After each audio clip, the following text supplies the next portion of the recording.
Right, let's have a look at a simple work energy question. So we'll have a particle being projected.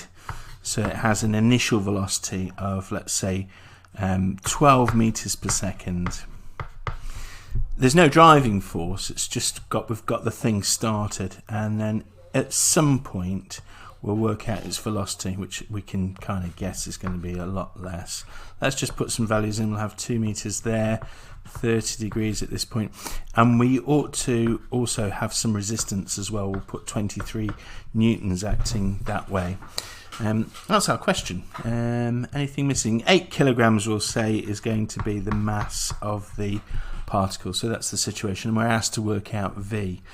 The idea is that we will use this idea that the total work done is equal to a change in kinetic energy. Is what we're going to be looking through. So let's pick one of the forces. We've got a weight of 80 newtons. So we've put in that 80 times by the distance that travels through is 2. You've got to ask yourself, is this helping you gain kinetic energy? And the answer is no, it's not. The slope is actually not helping you gain kinetic energy, so that one's a negative value. Let's pick another force, which was the 23 newtons, and multiply that by the distance covered, which in this case is going to be 4. Is that helping you to gain kinetic energy? No, so that's negative as well. So the total part, just add up those particular forces, that gives us minus 252. Notice in this case, although there's a normal reaction, the distance it moves in that direction is 0, so we've only got those two forces, the weight and the force here, this resistance force. What it means is our change in kinetic energy is negative, which is fine. And to work out the change, you'd have to say what it was at the end, a half mv squared. That would be 4v squared. Take away what it was at the beginning. In this case, a half m times 144 times 144, that's 576. So it's doable, it's okay, we can kind of work through it. It wasn't particularly nice having those negative numbers, so a more intuitive way of doing this is to deal with quantities that are always going to be positive, and it just feels, the whole thing starts to feel a lot more intuitive and natural. So we'll look at the same formula to begin with. So when you're piecing this part of the formula, just have a look at your kinetic energy.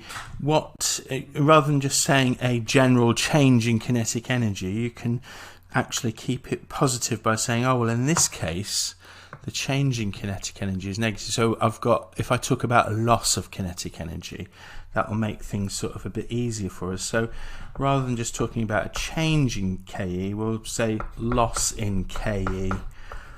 We are losing kinetic energy. Same formula, but now this quantity is positive.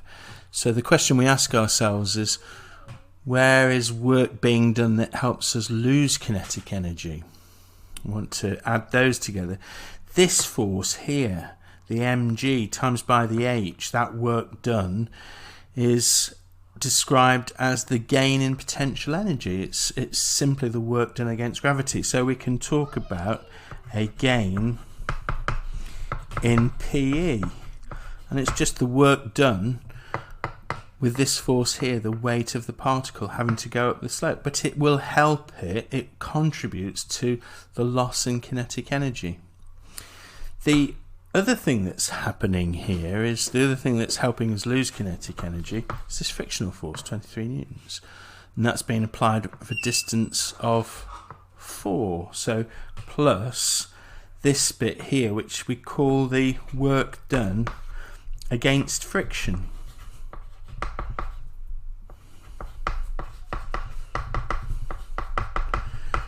So all of these three quantities are positive.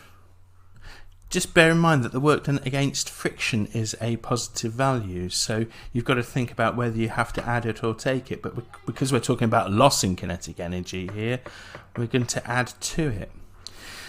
What's nice about this is that the maths, the actual calculation becomes really quite straightforward, so it becomes really quite a quick thing to do. The gain in PE was 80 times 2. The work done against friction is 23 times 4. And the loss in kinetic energy, what you've lost, just have a think about that. Remember, they're all positive, including this one. So if you start off with the biggest here, this kinetic energy minus that one. This one, I think we worked as 576 originally. That was the bigger of the two energies. Take away half mv squared, which in this case is going to be 4v squared. And we end up with the same expression essentially. It's just that the whole thing feels a lot more intuitive. Let's have a look at another example. Let's do one that's sort of slightly different, where maybe we're gaining kinetic energy this time. So we'll start off and we'll release a particle this time from the top of the slope. Let's say this is 6 kilograms and we're releasing it. In other words, initial velocity is 0. We'll stick with that 30 degrees again and have a height of, let's say, 4 meters. And what's going to happen is it's going to roll down the hill and gain speed, so we want to work out what its velocity is by considering the changes in kinetic energy. Again, we'll have some kind of resistance force opposing the direction of motion, and then we can start to piece everything together. A kind of a good starting point for you is just to write down total work done is equal to change in KE to piece your expression together. I'd start on this bit, the change in kinetic energy, and just say, do you want to talk about a loss in kinetic energy or a gain in kinetic energy? And it's gain kinetic energy here, so you can write gain in KE. And then you have to ask yourself the question, consider each force and therefore the work done in each case, and try to form it so you're looking for work done which helps gain kinetic energy. So I'll show you what I mean. We'll go through that first one there. We've got 60 newtons, its weight, and that moves from the top here down to the bottom, and that is the thing that's helped gain kinetic energy, the fact that it's moved going down the hill there. And what we've got there is not a gain in potential energy, but it's a loss in potential energy. So we've got a loss in PE. That's part of what's happened with this trade-off, with this gain in kinetic energy, of loss some potential energy. Let's have a look at the friction. What's happened there? Has that helped you to gain kinetic energy, overcoming that friction? No, it's not. So in this case, we're going to say that in actual fact we've got to subtract the work done against friction. Spend a little time making sure you're happy with this entire expression. We've got a loss in PE because it's travelled from there down to there, but we have had to still overcome this friction. Remember, because work done against friction is a positive quantity, we're having to take it away there, because it's not helped us. That friction has not helped us gain kinetic energy. It's sort of slowed us down. And then you could then just tidy this up a little bit and have a really nice expression just to finish off with. Loss in PE is equal to gain in KE plus work done against friction. And that's looking very nice.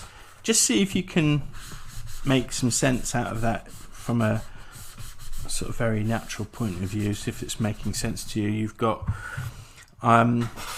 I've lost some potential energy, but what's the trade-off? What have you got out of it? Well, I've gained some kinetic energy. I've actually, I've speeded up a bit.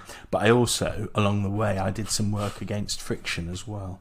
So that's what you got for your money when you went from the top of the hill down to the bottom. You gained a bit of speed, but you also overcame some resistance. So you did some work against friction. We'll do what we did before. We'll just do some substitution. So the loss in PE is just mgh. And remember, those three quantities are all positive. So it's very easy to do the calculation. Loss in PE, that's 60 times 4. What's that equal to? The gain in kinetic energy. Well, I've got 0 there at the top of the hill. And I've got half mv squared at this point, so I've got 3v squared is the gain in kinetic energy, and that was also equal to the work done against friction. Well, that was this 3 newtons times by 8 plus 3 times 8. So your calculation looks a little neater than you would do if you just used work done, total work done is equal to change in kinetic energy. So really useful if you can gain a bit of confidence with forming simple expressions that use kinetic energy, potential energy and friction, and just piece them together in a very common sense way.